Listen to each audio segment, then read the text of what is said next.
All right, here we go.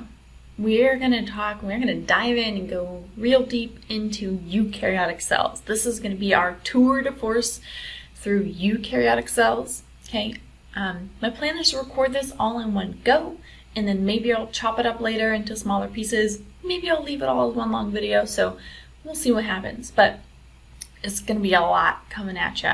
Okay, so if you need to take a break middle and partway through and kind of come back to it, do that. You do what makes sense to you, okay? Because we're going to go through a lot of stuff. I would suggest for this topic to build a chart, to build a table with the name of the organelle, what it's made out of, and its function, okay? So that way you can organize all this information. And then I'll post some additional resources about labeling the cell and kind of some things to help you remember the different organelles and their functions. But that's how I would approach this video. Table with name of organelle, its structure, and its function. All right, you ready? Whew, let's go. Okay. All right, so we saw this image before. We saw this when we talked about prokaryotic cells. There's a little prokaryote down here. Right, basically just a membrane with some DNA and some ribosomes. Okay. Then look at this beast. This is where we're going today. Okay, this big old eukaryote, all of its different organelles and components, that's what we're covering today. Okay, so right off the bat though, we notice that eukaryotes have a lot more going on, right? There's more stuff in here. So eukaryotes, what are some of their defining characteristics that make them different from prokaryotes? Is that one, their DNA is contained inside of a nucleus. Okay, so their DNA is in here, and it's contained inside of a layer, a membrane layer right here that we call the nucleus. So it's protected from the cytoplasm. And all of these different components, all these different compartments inside of the eukaryote, these are all called organelles, mini organ, right? And so most of these are membrane components that carry out specific functions. So they're just phospholipid membranes. But because of their unique structure, because of the unique proteins or enzymes or other molecules that we put in here, they're going to have unique functions. Okay, so we have now compartments, organelles, that are specialized in their function to carry out different roles for the cell. That's the major difference between eukaryotic cells and prokaryotic cells. Okay, nucleus and many different types of organelles. All right, here's the big things that I want to talk about in this video and kind of where we're going. So we're going to kind of start at the middle and make our way out, okay? And then we'll end up with an overview of plant versus animal cells. We're going to focus mostly on animal cells for us because we're prepping for anatomy and physiology, and that's mostly looking at humans, right? And we have animal cells. But we'll take a quick preview of the difference between plant versus animal cells. And then we'll wrap up talking about what's different between different types of cells, right? What makes them unique? What makes a muscle cell different from a fat cell or a liver cell or a brain cell, right? So we'll go over an example of that at the end. All right, starting in the middle with the good stuff, the nucleus, okay? This is where the DNA is housed. So in eukaryotic organisms, their DNA is contained inside of this double membrane layer right here, okay? So it's contained inside of its own unique little, almost like a castle. So it's protected. One of the reasons this is advantageous is because DNA can be rather fragile, and we want to prevent any damage to that DNA, and so by encasing it inside of this nucleus, inside of that nuclear envelope is what we call the layer that surrounds it, that membrane that surrounds the DNA, the nuclear envelope. By encasing that DNA inside of the nuclear envelope, we're protecting it. We can control what can go in and out of that nucleus, and we can maintain an environment in the nucleus that's different than the rest of the cell. So the nucleus has its own internal environment that's different than the rest of the cytoplasm, and we're regulating what's going in and out. So molecules can move in and out into the nucleus, between the cytoplasm and the nucleus, through what we call nuclear pores. Okay, so these are just little openings, little protein openings that allow molecules to flow in and out. Because stuff still needs to be exchanged, right? The DNA contains the instructions for the cell, how to live, right? All the proteins and molecules that it needs to build, all those instructions are contained here inside the cell, inside the nucleus. So those instructions need to get out every once in a while, right? And so they would flow in and out through through these nuclear pores. There is usually one or more denser regions. They kind of stain a little bit darker than the rest of the nucleus that we call the nucleolus. Okay, so this nucleolus region is a slightly darker region. That contains a region of DNA that has the instructions for how to build ribosomes. So remember, ribosomes are built out of rRNA. Ribosomes are constructed out of RNA. And they are built, those ribosomes are constructed in the nucleolus region of the nucleus. So we call this whole thing the nucleus. The membrane that surrounds the DNA we call the nuclear envelope. And then the region inside of the nucleus where the RNAs, where the ribosomes are built, is what we call the nucleolus. Okay, I know they all sound super familiar, but heavy on vocab this term. Okay, so those ribosomes that are being built in the nucleolus, what are they? They are organelles made out of a special type of RNA called ribosomal RNA. And their entire job is to build proteins. They read the instructions that come out from the DNA, a copy of the instructions that come out from the DNA. They read those, and they use those instructions to connect together amino acids in a very specific sequence. Right? Remember that amino acid, that peptide bond? This is where that's built, is by the ribosomes. Okay? I kind of think they look like kind of weird hamburger buns. They have a top bun and a bottom bun, what we call a large subunit and a small subunit. I think hamburger buns are more fun, but they do have two components. And basically what's going to happen, that message is going to sit right in the middle. The instructions for how to build a protein is going to sit right in the middle between those two buns. And then it's going to basically catalyze the reaction of that peptide bond. So we can find ribosomes either attached to the rough ER, which is where we're going next, rough endoplasmic reticulum. They can be embedded in that membrane of the rough endoplasmic reticulum. Sometimes they're embedded in the membrane of the nuclear envelope. Other times they're also free-floating. They can just be the free-floating wild child ribosomes of the cell just hanging out in the cytoplasm. Okay, so we find these all over the cell. Okay, so a term that comes up again and again and again when we're talking about cells is the term vesicle. Okay, so vesicle is kind of a generic term, and there are many different types of vesicles, but in general, a vesicle is just a membrane bubble. Okay, so let's go back and look at our cell. Okay, so all of these different parts of our cell right here, we haven't talked about these organelles yet, but all of these different components are all made up of basically plasma membrane that's folded up on itself and given specialized properties, right? So if this is plasma membrane, this is plasma membrane, phospholipid bilayer, phospholipid bilayer, phospholipid bilayer up here, phospholipid bilayer surrounding the cell, it's all the same basic stuff. We can exchange parts of that phospholipid bilayer between these different sections. We can take a piece of phospholipid bilayer from here, and we can send it over to the Golgi, this organelle right here, also a phospholipid bilayer. We can take off a piece of phospholipid bilayer right here, and attach it to the outside of the cell. Okay, so because these are all made up of the same basic component, phospholipid bilayer, we can exchange pieces of that phospholipid bilayer between the cell organelles. So that brings me back to vesicles. Okay, so vesicles are the components that we can exchange between the outer cell membrane, the Golgi, the rough ER, right? Because most of those organelles are built out of that phospholipid bilayer. That phospholipid molecule with those hydrophilic head and the hydrophobic tails. A vesicle is just a small piece, a small bubble, if you would, of that phospholipid bilayer. They're usually held to store and move stuff around. Okay, sometimes they can be specialized. If we put special enzymes in here, they can take on special functions. They can be organelles of themselves, but really, they're just kind of temporary storage vessels, if you would, kind of like a suitcase or something, or like a closet for the cell, maybe. I don't know. But what we see here, okay, so why I have this image here, this is an amoeba, it's a eukaryotic cell, okay? You don't need to know that, but I liked this image because you can see very clearly right here, this is the vesicle, okay?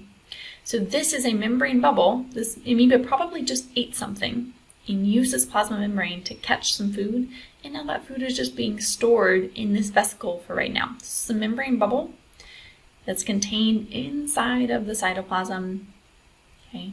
So vesicles, just a phospholipid bilayer with stuff inside. Can be lots of different types of stuff. We get a little bit larger though. We take a little bit larger membrane bubble and we call them vacuoles. Okay. Vacuoles are not as common in animal cells as they are in plant cells, but some specialized cells will have larger vacuoles. And really, they're for more long-term storage, vacuoles are. Okay, so they're bigger than vesicles, and they're meant to store molecules. So like fat. Fat is an energy storage molecule. It will often be kept inside of vacuoles. Okay. Sometimes cells will keep extra water or extra compounds that they've composed, or whatever the cell needs to store for a little bit of time. It can put it into a larger membrane bubble called a vacuole.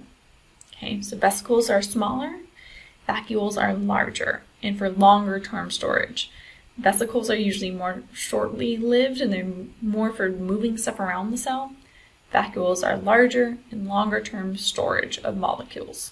Okay, so the reason I wanted to talk about vesicles first is because the way we understand how a cell functions, we're really just exchanging vesicles between different parts of the cell, between different organelles within the cell.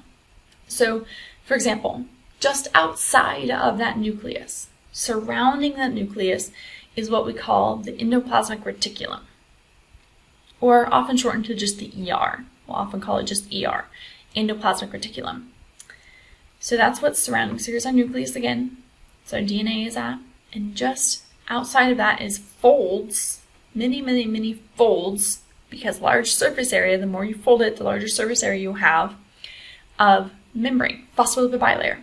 Okay, so this is all phospholipid bilayer right here, just folded up around that nucleus. But it's a specialized phospholipid bilayer with a large surface area. It's specialized because now it has a ton of ribosomes attached to it.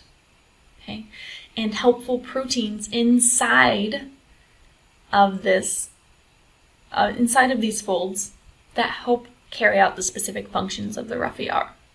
Okay, so rough ER is the folded up membrane outside the nucleus that has ribosomes attached to it, and it looks rough, it looks bumpy. That's where it got its name, rough ER. So that bumpy specks, those are the ribosomes. Remember, ribosomes are building proteins.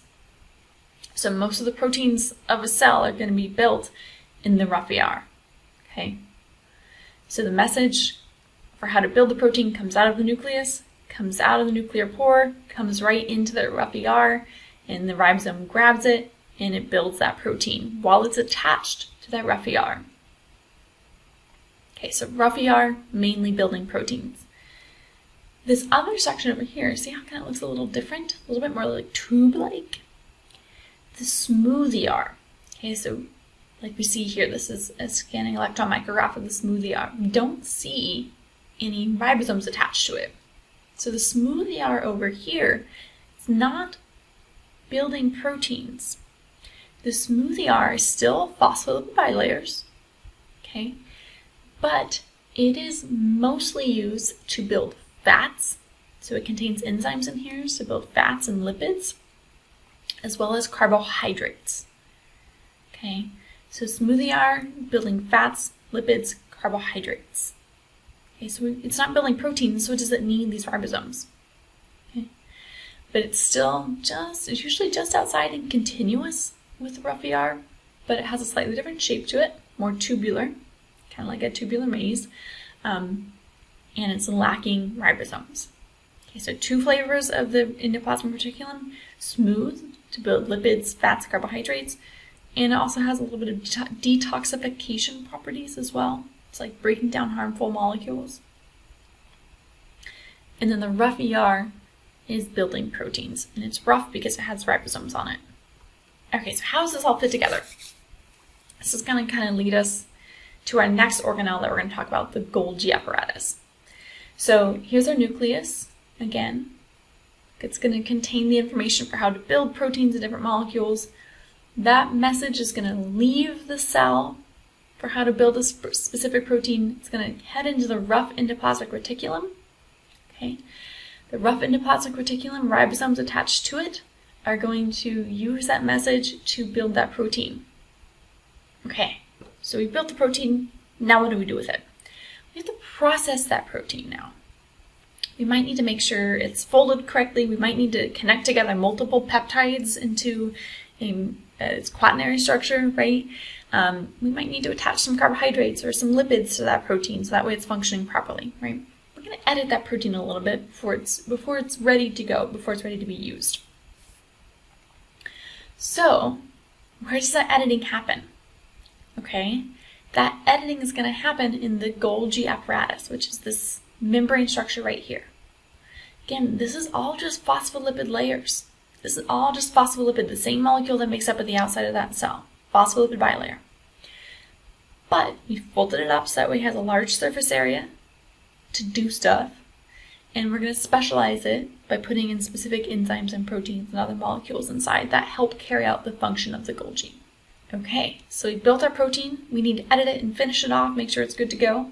We are going to transport that protein from the rough ER to the Golgi in what we call a vesicle, right? That membrane bubble. So we're going to actually pinch off a tiny piece of that rough ER, and it's going to be moved. So this vesicle is composed originally of what part of the membrane that the rough ER was composed of.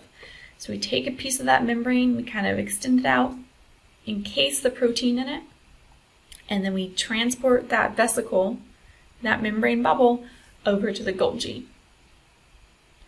That vesicle then fuses with the Golgi, and it becomes part of the Golgi because it's all phospholipid. It's the same basic stuff, right? So that vesicle fuses with the Golgi. Those proteins are now in the Golgi. Okay. What's happening in the Golgi? The Golgi is going to edit those proteins, might combine some peptides together. It's going to make sure that the proteins or whatever substance is being carried over ends up where it needs to go. Okay, so it's kind of like a combination of quality assurance, making sure the protein was constructed properly, finishing up any sort of edits to that protein, or a phospholipid molecule, or whatever is coming in that vesicle to the Golgi. And once it's finished making any sort of changes or final touches to that protein, it will then send out in another vesicle on the other side that finished product, either to somewhere else in the cell or to the plasma membrane. So let's say it's we're building a hormone per se. Let's say we're building a hormone, we need to send it out to the rest of the body so that way we can send that signal, that information that we need to change something, right? Hormones control the functions of the body. If that hormone is being sent out to the rest of the cell, the Golgi will package that hormone in a vesicle, and then that vesicle will move to the plasma membrane, fuse with the plasma membrane, and then move out of the cell, probably if it's an animal, into the circulatory system of the animal, and then move to other cells. Okay. So Golgi, kind of like the post office and the quality assurance center, making sure that the proteins or maybe a carbohydrate or a lipid coming from the smooth ER, if the vesicle is coming from the smooth ER, it's built correctly, and then sending it off in another vesicle to where it needs to go. So this whole process right here of message coming from the DNA, building that molecule, then transporting that molecule in a vesicle from rough ER from the ER to the Golgi, and then another vesicle on the other side to where it needs to end up. We call this the intermembrane system. Okay, so you might be looking at this image and you're like, what's this little dude right here? What's this little purple thing? It looks different than everything else. So, like we said, these are just vesicles. Vesicles are just generally for moving stuff around the cell, right? But if we take a membrane bubble and we put special stuff in it, we can turn it into its own unique organelle. Okay, this one right here is a lysosome, which basically means it's a vesicle, a membrane bubble, that contains digestive enzymes to break down molecules. Okay, so lysosomes, I kind of like to think of them like the stomach of the cell. So they will break down dead or damaged organelles, they'll break down other molecules that are not functioning properly, right? Our cells are constantly needing to renew their structures inside of their cells. So, like here, this is a vesicle that has consumed, basically fused with a mitochondria and a peroxisome. Okay, so these are other organelles that are not functional right now. They're damaged, they're broken, they're dead, they're old, they just need to be broken down, okay? What happens is that lysosome contains enzymes to break down the molecules that the mitochondria and the peroxisome are composed of. So these digestive enzymes in here, what happens is this lysosome vesicle will fuse with the vesicle that's currently holding the mitochondria and the peroxisome. Remember, these are damaged, they're not working properly. Basically what it does, it fuses with that vesicle, puts its digestive enzymes into that vesicle, and then those enzymes go to work, breaking down all of the molecules of which those organelles are composed of, bringing them down to their monomers, into amino acids or simple carbohydrates, right? So that way they can be reused again. So it breaks down the dead or damaged parts of the cell into their components, and then those components can be reused again. Okay, so lysosomes are just specialized vesicles that contain digestive enzymes. Peroxisomes are another type of specialized vesicle, but their enzymes are slightly different. They contain oxidative enzymes. So peroxisomes are really there to help protect the cell from metabolic byproducts. So for instance, one of the byproducts of metabolism, of creating energy, one of the byproducts of that process is hydrogen peroxide. Hydrogen peroxide is very dangerous. It can damage the cell, it can damage DNA, it can wreak havoc inside the cell. But peroxisomes contain enzymes that basically neutralize that hydrogen peroxide. They will oxidate the hydrogen peroxide, meaning they're taking electrons off of it. That's what oxidation means. They remove electrons from that hydrogen peroxide molecule and neutralize it. So they're really kind of like the sentinels protecting the cell from metabolic byproducts. Okay, we'll go ahead and take a break there, and we'll pick back up next video with bacteria-like organelles. So we just finished the nucleus, the intermembrane system, which includes the nucleus, the rough and smooth ER, and the Golgi, as well as vesicles, lysosomes, and peroxisomes. So, if you're feeling tired, it's understandable. We just covered a lot of stuff.